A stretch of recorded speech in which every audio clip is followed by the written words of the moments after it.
السلام عليكم ورحمة الله وبركاته. عاملين ايه؟ وحشني جدا. الروتين بتاعنا النهارده كان قوي جدا ومليان حاجات كتير. غسلنا سجاد، عملنا الكحك، عملنا بيتي فور، عملنا بسكوت زي ما انتم شايفين. ما عملتش كحك، انسوا الكحك خالص ماشي، عشان انا ما عملتش كحك ما عملتش كحك، عملت بيتي فور وبسكوت. وعملنا الفطار بتاعنا بتاع اليوم دهوت. وبصي كان روتين والله كان قوي جدا جدا جدا. هتستمتعي معايا ان شاء الله النهارده. تعالوا بقى اقول لكم عملنا ايه. اول ما تدخلي كده من فضلك حطي لي لايك، ولو كنتي ما اشتركتيش في القناه يا ريت تشتركي. ده بقى عملت ايه، شويه ميه حطيت عليهم كيس كلوروكس، وبعد كده حطيت شويه صابون مواعين، او لو انت عايزه ممكن تحطي اريال عادي اللي انت عايزاه. يعني انا منها ما كانتش متوسخه قوي لان انا غسلتها قبل العيد. قبل كده يعني غسلتها قبل كده، بس انا جالي ضيوف فاضطريت ان انا افرش الشقه كأن في عيد، وبعد كده شلتها تاني، فكنت لازم انضفها كده والمعها بس. وبرضه هقول لكم على حاجه هتدعوا لي جدا جدا جدا لما تستخدموها، ودي عن تجربه يعني مش بقول لكم حاجه وخلاص. ان انت تمسكي الصابونه اللي هي بريحه ديت، تبشريها وتحطيها في الميه اللي تغسلي فيها السجاد، او تمسكي الصابون البلدي وبرده تدوبيها خالص، تدوبيها خالص خالص، تحطيها في الميه اللي انت هتغسلي بيها السجاد. مش هقول لك على كميه النظافه من اقل حاجه، بجد صراحه تحفه تحفه تحفه وعن تجربه يعني. بس هي الحفظه ما كانتش مستاهله قوي يعني. وتاني حاجه، انا كنت بغسل قبل الفطار فكنت مش شايفه قدامي صراحه انا ما كنتش شايفه قدامي. مش هقول لكم يعني اوحش حاجه تعمليها في حياتك انك تغسلي السجاد قبل الفطار، الموضوع صعب جدا جدا. صراحه صحه الواحد مبقاش تستحمل الكلام ده خالص. الكلام ده كان زمان ماشي، لكن دلوقتي لا، اكتشفت خلاص ان انا لا خلاص انا هيست يعني، ما بقتش اقدر اغسل السجاد قبل في نهار رمضان واحنا صايمين، صعب. المقشه بقى اتكسرت من كتر ما انا صحتي قويه، المقشه اتكسرت ماشي يا جماعه ركزوا معايا في الحته دي. صحتي قويه جدا جدا، فرحت المقشه مكسوره مني فانا ببهدلكم معايا شويه، بس اهو الحمد لله البهدله راحت وعرفت اطلع الخشب اللي اتكسرت جوه المقشه بتاعتي. ومسكت بقى كشبيه تانية ورحت حطها فيها ايدي يعني للمقشه، وابتديت بقى اغسل زي ما انتم شايفين. بس كنت بقى ايه، كنت اصلا خلصتها بالمقشه وهي في الارض كده وهي مكسوره يعني. مسكتها بقى غسلتها من اليمه دي كده اللي هي من بره عشان مليانه تراب. والله انا مش عارفه التراب ده جابته منين الصراحه، بس هي الشقه عندي صراحه مليانه تراب بشكل مش طبيعي. يعني الحاجه بتبقي حطوها مجرد ما عملتيها يوم واحد تلاقي الدنيا تراب، عشان هي على الشارع. شايفين الطينه عامله ازاي، بس هي بتطلع اصلا على طول لان هي ترابه ناعمه بسيطه يعني. شلتها بقى ورحت على الحمام. عملتها واحده واحده كده. اسمها ايه، شطفتها واحده واحده مع نفسي، والصراحه كانت طلعت قشطه الصراحه يعني، بجد كانت حلوه قوي، كانت نظيفه فعلا يعني. وطلعت بقى كل التراب اللي كان فيها، وكل اللي كان الترابه الناعمه كده عامله زي الرمله، طلعت كلها والله. لو كنتم لسه موجودين معايا لحد دلوقتي يا ريت تحطوا لي لايك. السجاده بتاعتي بقى حطيت الخلطه اللي انا كنت قلت لكم عليها، اللي هي كلوروكس والميه والحاجات التانية ديت، حطيتها على السجاد. انا ما بشرتش حاجه على فكره، انا قلت لكم على الموضوع بس ما بشرتهاش، ما بشرتش الصابونه. كنت زي ما قلت لكم مستعجله جدا جدا جدا، وبشر الصابون كان بياخد وقت شويه، فانا كنت مستعجله عشان عايزه اخلص قبل ما المغرب يدن عليا. ده انا يا دوبك ابتديت الاكل على الساعه 5 كده، بس الحمد لله زي ما انا ما قلت لكم لحقنا وعملنا كل اللي احنا عايزينه. مسكت بقى السجاده بتاعتي دي، مشايات مش سجاد، مشايه بس مشايات طويله شويه. هما مشايتين طوال، فمسكتهم دعكتهم دعكه حلوه جدا، وبعد كده خدتهم على البانيو برضو. نزلت عليهم ميه. بصوا فوق دي التانية بقى يعني، انا خلصت كده الاولانيه، بس انا مش عايزه طبعا ايه ازهقكم معايا في الدعك وكده، خاصه ان انا ما كنتش عارفه اصور قوي عشان فرشه البلاط من تحت. فرشه البلاط هتبيني يعني، وانا بدعك هتخليني انا ابان، فمش هينفع طبعا. ما كنتش عايزه ابهدلكم معايا كل شويه بقى وتلاقيني ماسكه التليفون كده وعمالي تهز يمين وشمال. فظبطت الدنيا على طول، وبقيت الحاجات بقى ما جبتهاش. كل الناس بتعرف تغسل السجاد ازاي، وكل الناس بتعرف تشطفه ازاي، حتى انا ما جبتلكوش الشطف بتاعها يعني. كل سنه بقى وانتم طيبين. مسكت بقى ايه النهارده، كنت هعمل صينيه كفته بربع كيلو كفته، بس عملنا منها وليمه بربع كيلو كفته بس، والله بربع كيلو لحمه مفرومه بس مش كفته، عملنا منها كفته يعني بربع كيلو لحمه مفرومه وعملنا منها كفته. اول حاجه عملتها ان انا طلعت اللحمه المفرومه من الفريزر، خليتها ايه ان هي تعمل شويه تفك. وبعد كده مسكت 3 بصلات كده زي ما انتم شايفين، قطعتهم رفيع على فكره، ما تبقاش سميكه، انا عايزاها رفيعه زي ما انتم شايفين كده. قطعي البصل الكميه اللي انت عايزاها. انا اولادي بيحبوا البصل جدا جدا، وبيحبوا الحاجات اللي تحت الكفته اكتر من الكفته نفسها.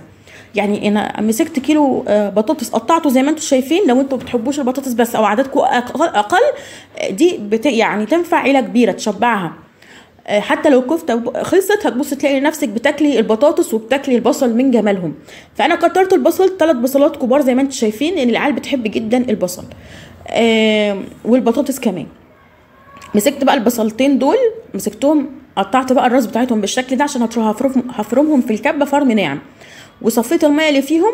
ودول شويه برغل هم اللي هيكتروا لي بقى، ده السر فيها، هم اللي هيكتروا لي الكفته بتاعتي.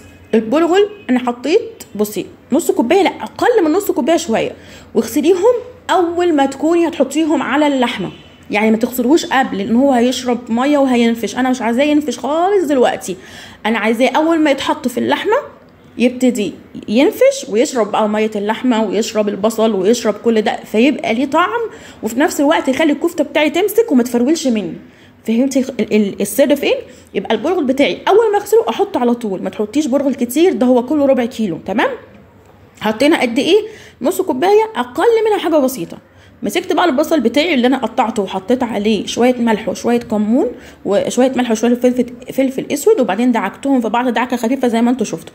بعد كده بقى مسكت حته سمنه ورحت حطاهم على النار مع ورقتين لوري، قلبتهم شويه دقيقتين يعني لحد بس ما ريحه البصل كده طلعت. ورحت ماسكه تومتين 3 زي ما انتم شايفين كده، حطيت 3 مثلا وقطعتهم بالطريقه دي وخليتهم ايه ياخدوا طلعوا بس ريحتهم. اول ما تشم ريحه التوم حطي البطاطس بتاعتك على طول، قلبي. بصي بقى العمله دي هتخلي البطاطس تتاكل اكتر من الكفته، والله البطاطس بتتاكل اكتر من الكفته كمان. يعني الكفته طبعا اساسي هتتاكل مفيش كلام، بس البطاطس والبصل بالطريقه دي.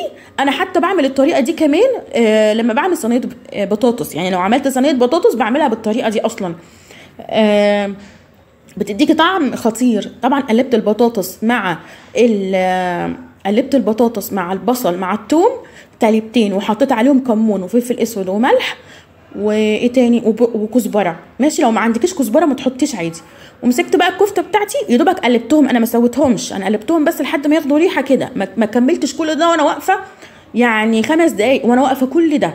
وبعد كده رحت ماسكه البطاطس بقى مطلعوها، ومسكت بقى الكفته بتاعتي صبعتها زي ما انتم شايفين بميه البصل اللي احنا كنا عاملينها، وحطينا عليها شويه زيت، ميه بصل وشويه زيت عشان الكفته تلمع. انا كده بقى بحطها على النار، ورحت حاطه عليها شويه ميه حوالي نص كوبايه، وكل ما تحتاج احط لها نص كوبايه، كل ما تحتاج ربع كوبايه يعني، بس مش اكتر من كده، لحد ما تتاكدي ان البطاطس استوت تماما. وبعد كده شيليها اطفي عليها وحطيها في الفرن تحت الشوايه تاخد لون، مش اكتر ومش اقل. طبعا عجن الطحينه انا ما كانش عندي غير شويه طحينه صغننين خالص، فرحت حطاهم وحطيت عليهم شويه خل وقلبتهم فجمدوا في بعض. وبعد كده حطيت عليهم ميه سخنه وشويه شطه وفلفل اسود وملح، بس ما بزودش على الطحينه اي حاجه تاني، ولا توم ولا اي حاجه، لان اصلا لما بحس انها قلبت على حاجه تاني غير الطحينه اللي احنا عارفينها، يعني لما تحطي عليها توم انا بتقلب على حاجه تاني غير الطحينه خالص يعني. تمام؟ فعشان كده مش بحبها يعني. مسكت بقى قلت هعمل جنبها شويه مكرونه، يبقى انت تاكلي شويه مكرونه مع شويه الكفته تحطيهم على البطاطس ومكرونه، كانك كده ايه وجبه يعني صراحه حلوه ومشبعه وجميله جدا. عملت كيلو الا ربع عشان ايه؟ عشان يقضينا. تمام؟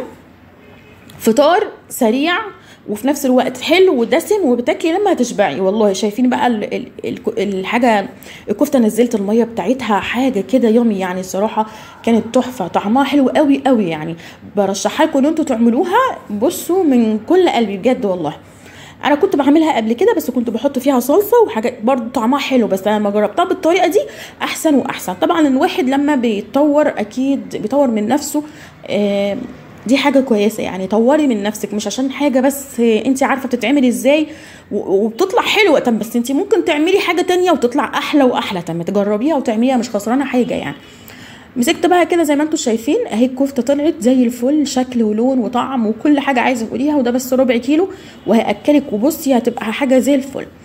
بعد بقى الفطار على طول بقول لك كان يوم حافل. رحنا عملنا ايه؟ بنعمل دلوقتي في البسكوت. دي عجينه البسكوت. المفروض البسكوت بتحطي له اسمه ايه، السكر بتاعه يكون مطحون.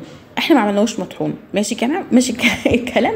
اول حاجه دي ما عملتوش مطحون، وبعد كده نزلت عليه بالبيض. بصوا يا جماعه، انا بوريه لكم مش الطريقه اللي انا بعمل بيها، دي الطريقه اللي انا بعمل بيها، مش بقول لكم اعملوا بيها، تمام؟ انا كنت عايزه طريقه تكون موفره، لان ما كانش عندي مطحنه تطحن لي السكر، وفي نفس الوقت تكون يعني فلوسها قليله شويه. عايزه ادوق العيال البسكوت، والامكانيات مش عاليه قوي، فانا اجتهدت على قد ما اقدر، والنتيجه والله العظيم طلع تحفه. بس انا مش هقول لكم المقادير عشان حرام عليا، دي سمنه وسكر وبيض، ودي حاجات كبيره يعني. دلوقتي بقت الحاجات دي عزيزه يعني وبقت صعبه وفلوسها كتير، فبالتالي انا مش هقول لكم اصلا على ولا اي حاجه من المقادير بتاعتي بالظبط، علشان ما حدش يعملها زيي، عشان ما حدش يدعي عليا. لان انا ممكن تقولي لا ازاي طعمها مش حلو، او ده لا ده ازاي بنجيبه من بره. ما انا عارفه، بس انا بقول لك انا عاملاه لبيتي عشان يبقى موفر، اعرف اكل اولادي بسكوت والحاجات اللي هم بيحبوها والبيتي فور، وفي نفس الوقت تبقى الامكانيات خفيفه ولطيفه عليا، مش مكلفه قوي قوي قوي يعني. انا لو كنت هجيب حاجه من بره كيلو ب 100 جنيه واسمه شويه بسكوت او شويه كحك، الموضوع صعب يعني، فاهمين؟ فانا حاولت الم الليله كده ودوق عيالي من البسكوت والبيتي فور اللي هم بيحبوه، مش بيحبوا الكحك، وفي نفس الوقت تكون التكلفه قليله عليا. فاتلميت انا بقى وصاحبتي انا وجارتي اتلمينا مع بعض ورحنا عملناه. بص البسكوت طالع جميل وزي الفل والله. دي كانت اول حاجه تطلع من التسويه يعني، بعد كده كمان التسويه اتظبطت اكتر واكتر، فاهميني؟ بس انا وريتكم اول حاجه طلعت. فمش عيب ان الناس تتعلم، مش عيب ان الناس تجرب، العيب ان انت تدبسي حد في حاجه واقولك هو ده الصح، هو ده احسن حاجه، وهو ده اطعم حاجه، وفي الاخر تطلع مش كده. انا عملت حاجه مدبره وموفره لنفسي. لو انتوا عايزين المقادير بالظبط هقول لكم عليها لو انتوا عايزينها، لكن انا حرام عليا ان انا انزل حاجه وتبقى مثلا الناس حباها او تقول ده شكلها حلو ده شكلها جميل وطعمها ما يعجبكوش، تدعوا عليا او تقولي حرام الحاجه بقت غاليه. انا بالنسبه لي ده زي الفل. ما تنسوش لو كنتوا لسه موجودين معايا لحد دلوقتي، يا ريت تحطوا لي لايك وتكتبوا لي كومنت كده، كل سنه وانتم طيبين ونسبه العيد ان شاء الله يبقى عيد سعيد عليكم. ده كده انا بعمل البيتي فور بتاعي، برضو نزلت منه كام بيضه كده يعني قللت منه كام بيضه يعني، تمام؟ وبرده المفروض ان السكر يكون بودر، بس انا ما عملتوش برده سكر بودر، والنتيجه والله العظيم ما في فرق يعني. النتيجه ما فيهوش فرق. انا شفت حتى عنده فرنه، شفت على النت حتى عنده فرنه وبيعمل البيتي فور والكحك بالطريقه دي والبسكوت بالطريقه دي، فاخدت الطريقه بتاعته وعملته، وصراحه طعمه تحفه يعني. الله يبارك له اللي قال لي على المقادير، بس زي ما قلت لكم انا قللت منه كمان يعني سيكه من اللي هو قال عليه. احنا لازم نحط التاتش بتاعنا، تمام؟ بس طلع برده جميل وحلو والله حلو يعني. لو طلع وحش هقول لك لا، اوعوا تقعوا في الغلطه دي والغلطه دي والغلطه دي. هقول لكم يعني لو فعلا طلع مش حلو هقول لكم على الغلطات اللي انا وقعت فيها عشان انتوا ما تقعوش فيها، لكن هو طلع حلو بس ببركه ربنا بقى، مش عارفه ولا ايه، لان انا قللت شويه من المكونات كمان اللي هو قال عليها. شايفين؟ دي عجينه البيتي فور. عشان ايه؟ عشان احنا هنشكله، ما عندناش مكنه بيتي فور، احنا عاملينه بحاجه هوريها لكم دلوقتي، قرطاس كده. شايفين القرطاس بتاع الكيس الحلواني؟ اهو ده الشكل الورده، اهو ده شكل الورده، ده هو ده اللي احنا عملنا بيه كده تشكيل زي ما انتم شايفين. احنا حاطين العجينه كده، مش حاطين كيس حلواني، لان احنا كل ما نحط كيس الحلواني تلاقي الدنيا فرقع.